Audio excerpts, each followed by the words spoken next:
তো জনগণ, আমার ছোট থেকে ইচ্ছা ছিল যে এরোপ্লেনে চাপবো, কিন্তু পয়সার অভাবে সেই শখটা আমার পূরণ হয়নি।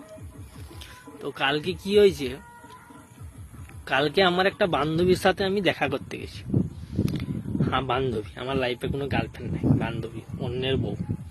তো দেখা করতে গেছি কারণ সে ডেকেছিল, তার বিয়া ঠিক হয়েছে নাকি, সে আমাকে বিয়ার জন্য কার্ড দিল। তো আমি কার্ডটা আনতে গেছি, দিয়ে আমি ওকে জিজ্ঞাসলি যে কি বন্ধু, তোর বল কেমন, কি সব করে, কি বলছিস বল। সেরকম যেমন কথা হয় নর্মাল জিজ্ঞাসা করলাম। সে বলছে আমার বড় পাইলট। আমি বলছি পাইলট? তুই এত সুন্দর তো দেখতে হলো রে, তুই পাইলট কি করে পাই গেলি? বলছে হ্যাঁ রে পাইলট। আমি বলছি তাহলে তো আমার স্বপ্নটা পূরণ হয়ে যাবে। আমার ছোটবেলাকার স্বপ্ন ছিল যে আমি প্লেনে চাপবো, তাহলে তোর বরের সাথে একটু লাইনটা করাই দে, আমি প্লেনে চাপবো। বলছে হ্যাঁ, তুই যেদিন খুশি লগ্ন ধরে চলাই। আমি বলছি লগ্ন ধরে চলাই মানে? বলছে হ্যাঁ, আমার বর তো বিয়ে ঘরে ড্রোন উড়ায় রিমোট দিয়ে। कैसे कैसे लोग रहते हैं यार यहाँ पर। বিশ্বাস করো, ওটা শোনার পর থেকে আমি এখনো কমায় আছি।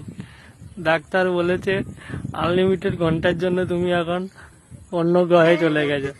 কখন জ্ঞান ফিরবে আমরা নিজেরাও জানি না। तो लगा मेरा मजाक।